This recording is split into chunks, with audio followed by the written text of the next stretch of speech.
Bueno, nosotros todavía estamos haciendo una valoración sobre este tema. Nosotros sí creemos que debe de existir una investigación de las plazas ad honorem en este gobierno. La corrupción es corrupción, venga de donde venga. Al final lo que se están dilapidando son los fondos públicos, son los impuestos de todos los salvadoreños.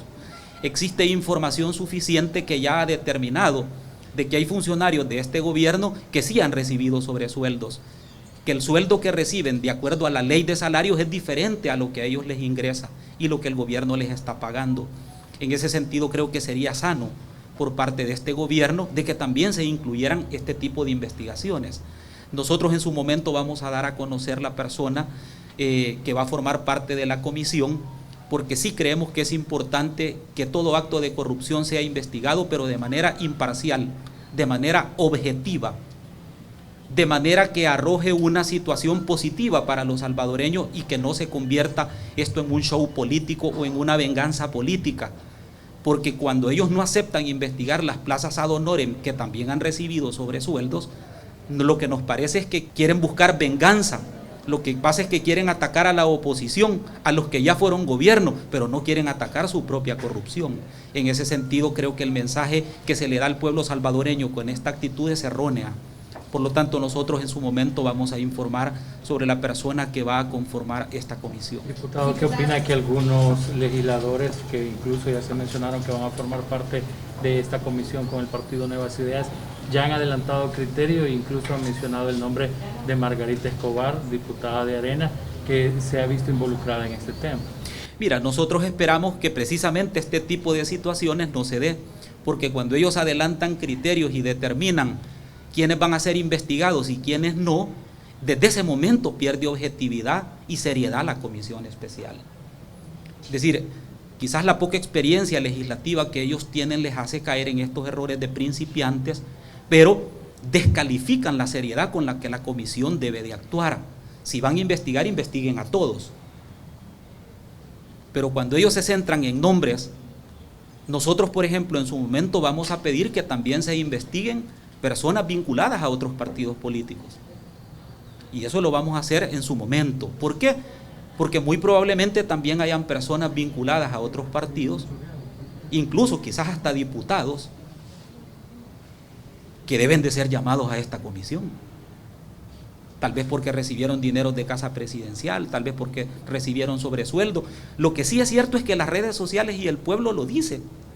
Entonces tiene que ser una investigación amplia, objetiva, sin sesgo político y sin venganzas y revanchismos, porque entonces se pierde la seriedad de la comisión. Confidencial los informes de probidad al inicio y al finalizar cada uno de sus funciones. ¿Qué opinión le merece? Bueno, esto es un atentado más contra la libertad de expresión, es un atentado más contra el derecho de información que tienen los ciudadanos. Esta es una forma de cómo contener, de cómo ocultar dineros mal habidos. Si ellos no temen nada, no sé por qué quieren ocultar este tipo de información que es pública, que debe de ser pública. Los resultados de una investigación de probidad deben de ser públicos. La Constitución lo que señala es, y eso sí lo declara la Constitución como reservado, son las declaraciones, pero los resultados del examen deben de ser públicos. Yo no sé a qué le temen estos partidos que quieren ocultar, que quieren que el pueblo no sepa si hay enriquecimiento ilícito de los funcionarios, pero con esta comisión sí quieren investigar el enriquecimiento ilícito de otros, pero quieren ocultar con este tipo de reformas el de ellos. Entonces yo creo que aquí es donde la población empieza a no creerles en lo que están haciendo. Han perdido credibilidad. Nosotros no vamos a apoyar esta iniciativa. Este es un golpe más artero contra la libertad de expresión, contra el derecho de información que tienen todos los ciudadanos salvadoreños de saber qué funcionarios se han enriquecido ilícitamente, quienes han metido la mano en el dinero público. No hay que tenerle miedo a la verdad. Pero este tipo de reforma golpea fuertemente el Estado de Derecho y el acceso a la información pública. Muchas gracias. Sí. Hoy se aprueban otros 600 millones en préstamos. Hoy es martes de préstamos, martes de endeudamiento. Desde el 1 de mayo que tomó posesión la nueva Asamblea Legislativa, como ellos le dicen, si ustedes hacen un recuento, no se han dejado de aprobar menos de 400 millones de dólares cada martes. Esto implica que ya llevamos más de 2.000 millones aprobados en escasos 2 meses y medio. Este endeudamiento galopante lo está pagando y lo va a pagar las futuras generaciones. Nos preocupa de que haya un endeudamiento galopante sin que veamos un cambio en la vida de la gente. La gente en este momento se pregunta en qué me ha ayudado todo este endeudamiento. No tengo trabajo, compro más caro las cosas, mañana no sé qué le voy a dar a mis hijos de comer, todo está caro en el mercado y el gobierno sigue endeudándose. Y la población no ve en qué le beneficia todo esto. Entonces nosotros no vamos a acompañar con nuestros votos más endeudamiento, sobre todo porque en 4 líneas quieren decirle a la población que se van a endeudar más, pero no le explican cuál es el impacto positivo y a quiénes van a beneficiar. La impresión que nos da es que otra vez se quieren endeudar más para hacer un gasto discrecional de todo este dinero, pero a la población esto no le está beneficiando en absolutamente nada. Por eso no vamos a votar por más préstamos. La propuesta para un comunicado que se va a aprobar en la Asamblea si tenemos los votos suficientes para poder dar nuestro respaldo al pueblo cubano, a su legítima lucha, para pedirle al régimen dictatorial de Cuba que no vaya a violentar los derechos de libre expresión, los derechos a la vida, los derechos fundamentales del pueblo cubano, que tiene todo el propósito de liberarse de ese yugo dictatorial de más de 60 años. Pedimos, como bancada de Arena, respeto a la vida y a la integridad de cada uno de los cubanos que merece una vida mejor, un pueblo que ha sido oprimido, un pueblo que ha vivido en la miseria, hambre, en la desolación, un pueblo que ha estado subyugado a una familia que la ha llevado por más de 60 años a condenarla a la miseria eterna.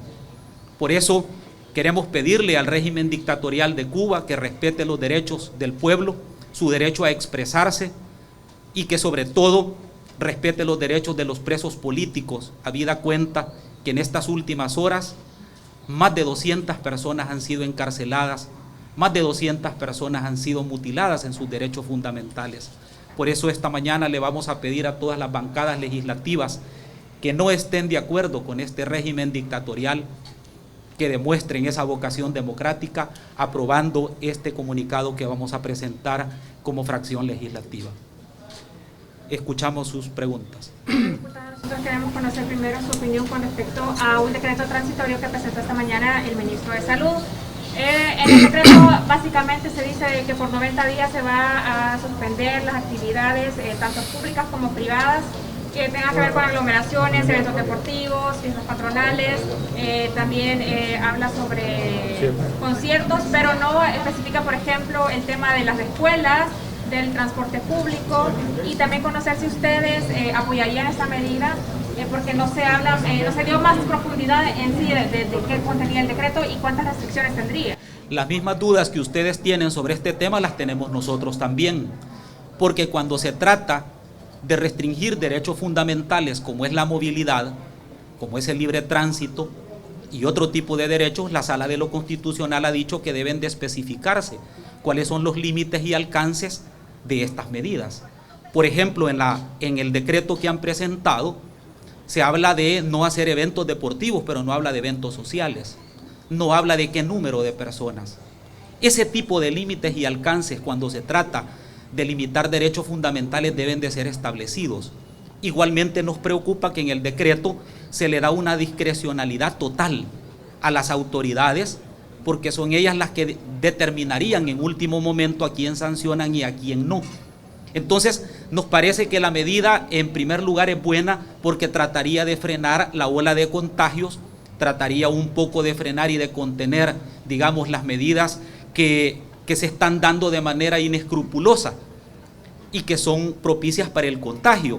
Pero también nos preocupa los límites y alcances de este decreto, de tal manera que nosotros, cuando este tema pase al Pleno, vamos a hacer algunas consideraciones jurídicas que pudieran delimitar de mejor manera este decreto, que no se vaya a prestar a abusos, sobre todo porque este decreto significa un régimen excepcional, ¿verdad? Estamos en presencia de un régimen excepcional que tiene que tener una cantidad de votos que la Constitución determina, que debe de tener un revestimiento jurídico que la Constitución exige y sobre todo que las sentencias de la Sala de lo Constitucional han establecido.